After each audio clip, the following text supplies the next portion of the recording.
Hi guys, so just wanted to do a little intro video. I just got done at the gym and I'm actually sitting in the Whole Foods parking lot.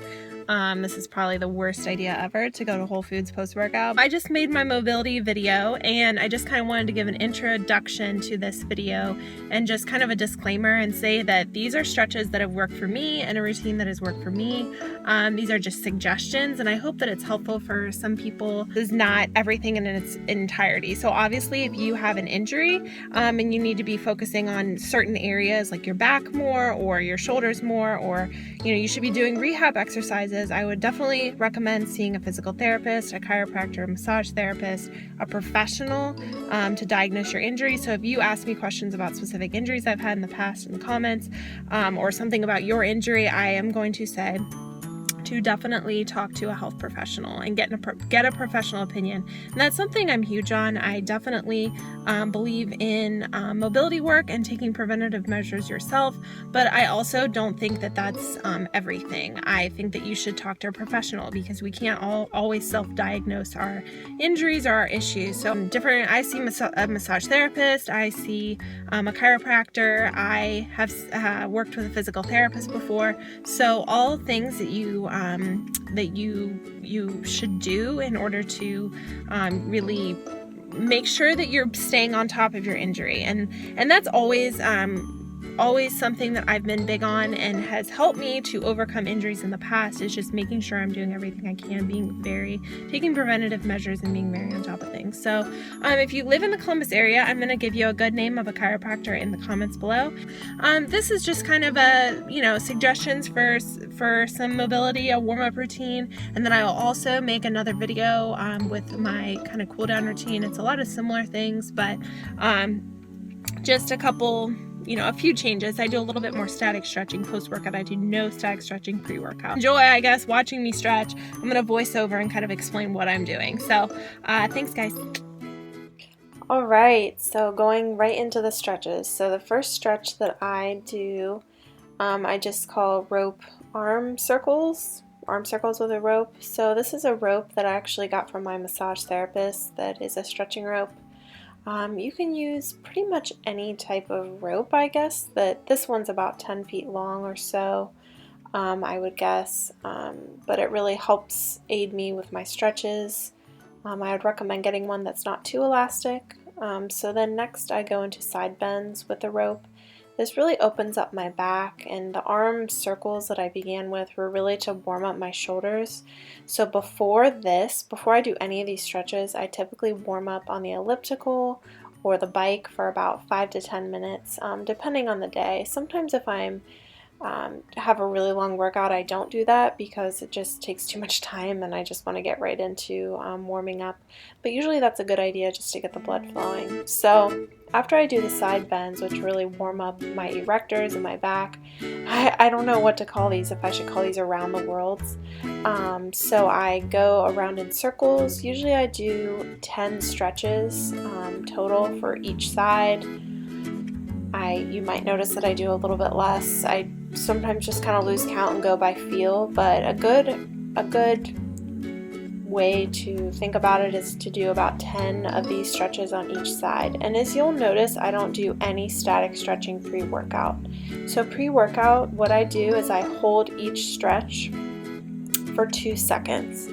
So as you'll notice here, as you notice with the side bends, as you noticed, well, I guess that's the only one I did so far, I held each side for approximately 1/1000 to 1000. So these are front raised shoulder stretch. So this is a really good one.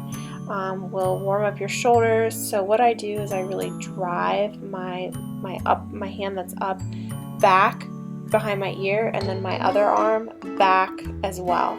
So this really gets your shoulders warmed up, gets them. I've had shoulder injuries in the past, so this I feel like warms up my front delt quite a bit, especially before benching. So then I do backwards arm circles. Sometimes I start out with these as opposed to doing the rope circles. Now a rope is not required. You can do the stretches that I show you without a rope. You'll just have to make sure you have some sort of a band for some of the leg stretches that I do with the rope. So next I do the lateral shoulder stretches, and these are just a good way to warm up your delts as well.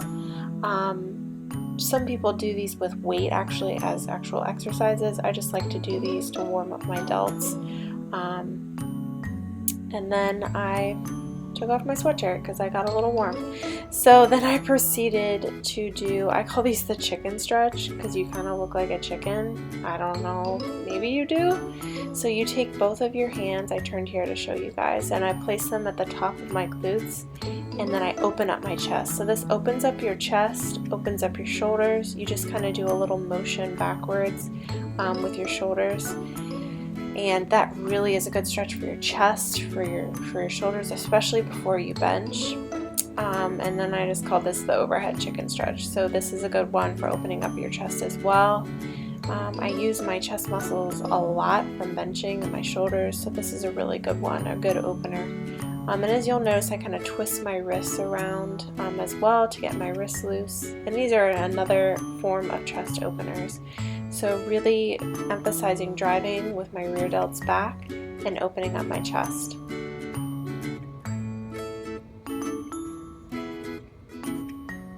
So then throughout stretching, I also just kind of warm up my neck, might hold it to one side for 2 seconds and then go back and forth. A lot of these stretches too, I say 10 each side, but it really depends how I'm feeling. So if my back is feeling particularly tight one day, I'm obviously going to devote more time to my back stretches than I would, let's say, my shoulder stretches. Or if I'm doing lower body, if I'm only squatting and deadlifting, I might do my shoulder stretches, but I'm not going to do them to quite the extent that I'm going to do them on a bench or upper body day. So these are called like doorway stretches. I don't know, there's a couple of terms that people use for them, but essentially you're opening up your chest as well, and you're putting your elbow against the door. Hold that for about 15 to 20 seconds.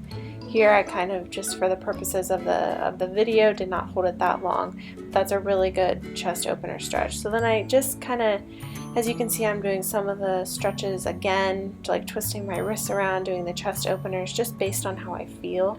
So if my chest still feels a little bit tight, then I'm going to go ahead and do that. So my first hip stretch is kneeling on the floor, and these are a really good hip opener stretch. And as you can see, I am leaning with my opposite hand of the leg I have in front to the side just a tiny bit to emphasize that stretch even more. And this is a good psoas stretch as well as your hips. It really opens up, especially if you're squatting or deadlifting. And as you can see, I hold for 1 1,000, then 2,000. So 1 1,000, 2 1,000 approximately. And then 1 1,000, 2 1,000. I do not do any static stretching pre-workout. It's not a good idea. Your muscles are cold, you're not working, or you haven't warmed them up, so it's essentially stretching like a tight rubber band. It's not a good idea. So I've also noticed that my injuries, as you can see, I kind of play around too with my hip. Like if my hip's feeling tight, I might stay in that stretch just a second longer. I do not do any hamstring stretches prior to my working out. I have noticed that when I took those out, I used to do some hamstring stretches. If you look at my prior mobility video, and these are just some cat and camel to warm up my lower back and upper back as well. So you really squeeze your upper back, squeeze your lower back, and then squeeze your upper back, squeeze your lower back, and then look up. That's always also a good neck stretch. So if you look at my prior mobility video, I actually do hamstring stretches pre-workout. Now I do not do any hamstring stretches because I have noticed that my injuries have gone way down with my hamstrings. So obviously that was not good for my hamstrings to be doing any sort of stretching pre-workout. I just do a lot of warming up with my hamstrings. So this is called the frog stretch, I guess you could call it, where I just have my knees out and I'm going back 1 1,000, 2 1,000, and perform about 10 of these, 1 1,000, 2 1,000. And this is a really good one for opening up your hips, and especially for squats and deadlifts. That's been a really good one for me, opening up my hips prior to doing the main lifts. So here I'm doing like a downward dog and just stretching out my calves and just getting kind of my shoulders a little bit warmed up, a little bit more, feeling a little bit more mobile. I would not do this in the beginning just because my back is not warmed up, but since my back is warmed up from my side bends and everything, then I feel like I can go into doing those stretches or those kind of warm-ups. Oh, and as you can see, catching my shirt on the rumble roller. So I take a rumble roller. I do not rumble roll that much pre-workout. I just do a little bit, kind of just to crack my back, to go over my glutes, go over my hamstrings. I'm just kind of feeling out my body. So a huge part of warming up is just feeling out your body and knowing. So each time that I warm up, I kind of feel like, how do I feel today? So these are butterfly back twists that I really like. So what I'm doing, I'm in the butterfly and I'm pushing down my leg. This opens up my back, opens up my lower back. I do a little bit of a twist. Now you probably should hold that for a little bit longer than I'm doing, but I tend to go pretty quickly through those since I know how to do them pretty effectively for me. And then I do twists. So this is a really good one for your neck and also for your lower back and upper back. So I'm just kind of twisting my neck around. I would not recommend twisting your neck like I'm doing there. It's probably not the best thing for your neck. But I really enjoy doing those for warming up just my spine and just all around. So these are just, really a huge part of warming up is just feeling out your body, as I was mentioning. So feeling out like, how do my hamstrings feel? How do my quads feel? What do I need to focus on? Maybe what do I need to pay more attention to?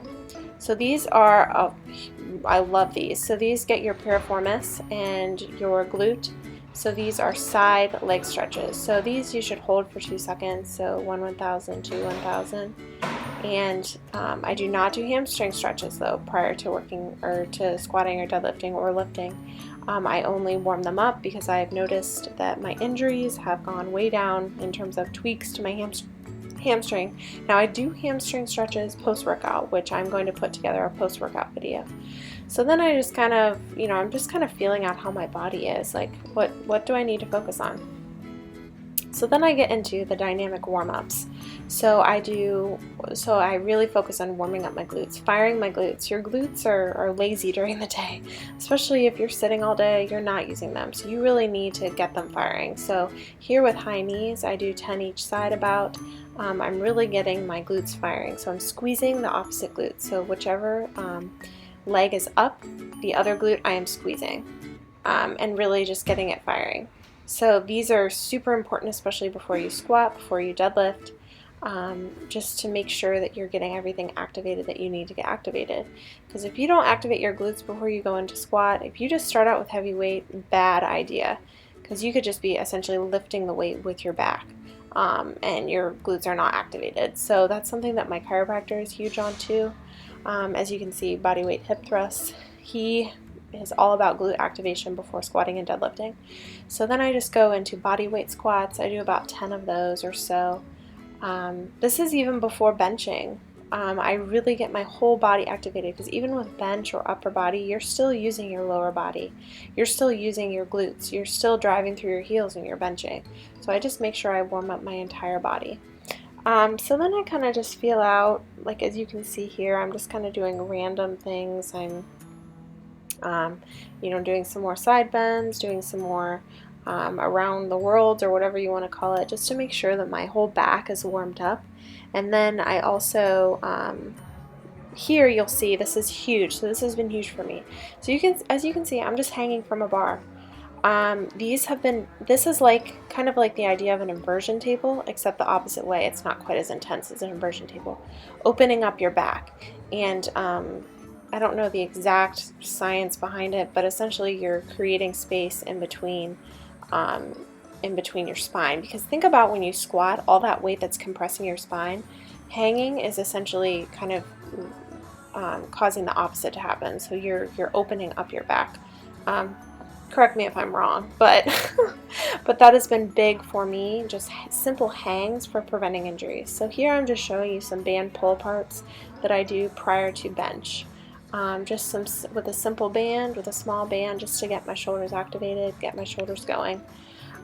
So I hope that was helpful for you guys. So then you're ready to bench.